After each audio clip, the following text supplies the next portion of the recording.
despite Fitch's recent BBB rating with a negative outlook, Afreximbank's financial performance remains robust, as evidenced by stronger indicators, particularly in its bond performance. That's according to JP Morgan. Now, Ghana's obligation to repay its loan to Afreximbank is clear. Reports from the Ghanaian government points towards a recovering economy. This was even recognized by Fitch's upgrade of the country on the 17th of June. Now, given this positive economic recovery, it's unreasonable for Ghana to refuse to pay a loan extended to it by Afreximbank when it faced near insolvency. Now, this behavior from an African country, a strong advocate of African financial sovereignty through African-led institutions, is deeply concerning and appears ungrateful. So what does the PCS assigned to Afreximbank exactly mean? Well, joining us to discuss this is Dr. Misheck, who is the lead technical expert for AU-APRM credit ratings program. Welcome to the morning show. Thank you for joining us. In the introduction there, we did ask the question of what all of this means, what this PCS assigned to Afreximbank exactly means. Could you start there, break it down for us? What are we discussing here? No, excellent. Thanks for picking on this very important conversation. I think it has become globally topical now because of this case of Afreximbank. But I would want to broaden it beyond Afreximbank. It's about the whole African financial ecosystem. So the bottom line is that in the framework of lending in the multilateral sphere, which is lending from financial institutions that are owned and controlled by more than one shareholder, including member states. So what then happens is that when there is a crisis, commercial lenders who are after return normally step back. And there is need to support some sectors of the economy, including balance sheet support in areas that may not give return to attract commercial lenders to keep on providing funding for governments, especially. So that's when institutions like the multilateral financial banks have to step in to keep a country going. So to support that framework, these institutions are conferred what is called a preferred creditor status.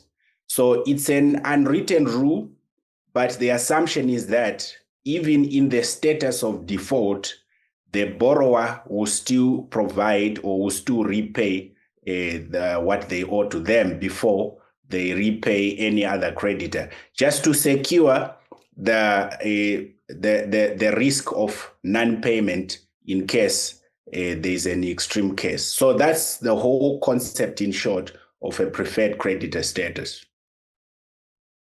All right, thank you so much for that, Dr. Mutize. Now, let's focus a little bit on what is being called a standoff between Afreximbank and Ghana. With regards to the status of that at least $750 million that Ghana has benefited from Afreximbank and all these issues around preferred creditor status. Can you just unpack it for us and give us some insight from the Afreximbank perspective? Well, I want to speak from the Afreximbank perspective because I work for the African Union. So both Afreximbank and Ghana are part of our ecosystem. But let me frame it this way. We are not in any position to condemn Ghana or raise any strong word against Ghana. Remember, Ghana is our member state of the African Union, and we have been working closely also to support Ghana to improve its rating. But in this particular case, which I think has got a higher degree of exaggeration also from the media, because Ghana is a member or participating state in the Afreximbank, and they have their own obligations that they committed by signing into the Afreximbank agreement to protect the assets of the bank. And also there is a specific section of the agreement which clearly states that in any situation our participating state cannot accord a preferred or a favorable status to any non-resident institution or entity outside African member states at the expense of our own African financial institution. So I think the whole issue started when Fitch raised an objection and a concern around the treatment of the amount that is owed to Afreximbank by Ghana, which has been a contentious subject for some time now. But in our view, we have assessed all the statements that have been flying around. There is no intention of default from Ghana, which is the bottom line. So we can't talk of default from Ghana, which completely also eliminates the issue of non-performing loans with regards to Ghana, which in this case holds a substantial amount that has brought a lot of disagreements on this subject matter. So in our view, I think Fitch is in the center of it, and it has been steered by media, but most of the engagements are based on misinformation. But the bottom line is that Ghana is going to repay what it owes to Afreximbank. And Ghana is also a shareholder of Afreximbank. And if there is any area that needs to be clarified, I'm very certain that in the very near future, it should be clarified, since there is a process of negotiation that needs to be advanced. Misinformation. Did Fitch act irresponsibly? What's the talking point here? Absolutely. There's no question on the movement by Fitch. Fitch, adding to the contradiction that it started now, it upgraded Ghana, which is the key subject of this issue that we are discussing now, upgrading it from selective default to jump 3 notches into B category. Whilst it is good from our member states' perspective, but it is very contradictory. It reflects as an act of wanting to make up on the damage that Fitch has already done by downgrading Afreximbank, because you can't classify the borrowing country as having improved substantially. But if you look at the bottom line of it, there is no material changes in the status of Ghana's loan situation. The key rating driver that Fitch pointed out in upgrading Ghana, which is agreement on the 13.1 billion owed by commercial creditors, it is not a substantial change to the situation that was there in October last year when it affirmed Ghana's default situation. So in our view, I think Fitch is trying to make up to a situation that it created by downgrading Afreximbank based on the same loan that it has also acted contradictory in this point I'm raising. When looking at Fitch, we do know that this is an institution that has, of course, decades of history of experience in this arena. But I think when we're looking at this example, perhaps, would you say that this is a good example of why perhaps the African continent needs to create its own type of ratings agency so that they can use their expertise to look at countries, loans, institutions within the continent and have a better understanding of how these intricacies work? Do you think that this situation is an example of why there should be an African version of a Fitch or an African ratings agency? Absolutely so, because in our view, there was no point of discrediting the financial capacity or financial situation of Afreximbank, which is one of the strongest institutions that is responding to the financing need of Africa. And wanting to create a scenario between the bank and its member states was, I think, another level of mischief and misunderstanding that needs to be addressed. Because if you look at the bottom line on the issues that it raised, it's clear that there is a greater level of misunderstanding and lack of appreciation of the context of risk. I've always pointed this issue that consistently in the rating agencies' report over the years, they always mention Afreximbank's in Afreximbank's rating that it's operating in a high risk environment, and also consistently use the words that its average rating of key shareholders is low. And that becomes a very significant factor in holding the rating of institutions that despite having strong capitalization and collateralized positions, they still can't have better ratings because of this pessimistic approach from the analyst perspective. So indeed, it does present another leverage to advance the need for having an African-based rating agency. All right, and what impact do you foresee this ratings downgrade making on Afreximbank in a broad sense? Of course, I think the impact has already partly been done because, as you know, that investors who advance funding through Afreximbank, which over the years has been quite on a positive stand, given that the institution has been getting a broadened mandate from the African Union to support areas beyond only trade finance. But only that issue has become problematic with rating agency, which we think that it should be interpreted otherwise, actually, as a positive rather than a negative risk factor.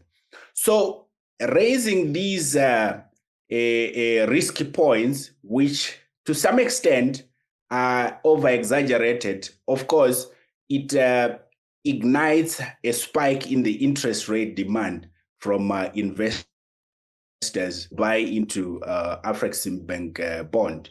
So over the medium term, we can say that you obviously see a substantial increase in borrowing cost, especially if the issue of preferred creditor status, which is being questioned now, is destabilized. But we hope that once this issue is clarified and our member states are consistently having consensus on upholding the preferred creditor status, not only of Afreximbank, but of other African financial multilateral institutions, so that they can be able to sustain their position in saving the continent's financing for development.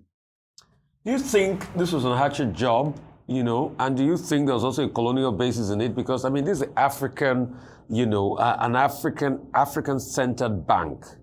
And it's big news on the foreign scene, big whiplash, boom. Oh, credit rating for a formidable African bank has dropped, owing to the successes in recent times of Afreximbank. So do you think this was an intended hatchet, job? Because from your explanation, didn't Fitch know all of this before they went ahead with that byline?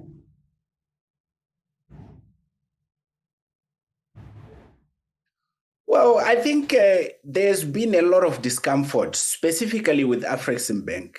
As I did mention that there's been a lot of discomfort that the bank is getting extended mandate from the African Union beyond the trade finance, which in my view should not be a negative thing. This should actually be positive, that we have a bank that is to specific infrastructural need to sustain Africa's need for financing, impact project. For instance, I think you all know the situation that Dangote refinery was in. And it's an objective fact that there was no other institution that would have supported that project to the magnitude of the amount that was made available by Afreximbank in a very short space of time. And even the case of Ghana, because remember, this loan in question that we are discussing now is a loan that was advanced to this government when it was already in default. And I remember the IMF and the Paris Club actually acknowledging that Afreximbank stepped in when others would have found it difficult, especially to disburse that amount in the time period that was advanced. So not taking it as a personal attack, but from a critique point of view, it's another line that you can use to advance, because there are several discomforts that we have seen which should not be, because this bank has been very responsive in areas where Africa needs immediate impact and responding to the financing need that is actually needed, not just balance sheet support or structural adjustment programs that are maybe more inclined towards the sovereign nature, but where the impact is needed to support, especially the ecosystem of developing Africa's integration and a broader financing ecosystem.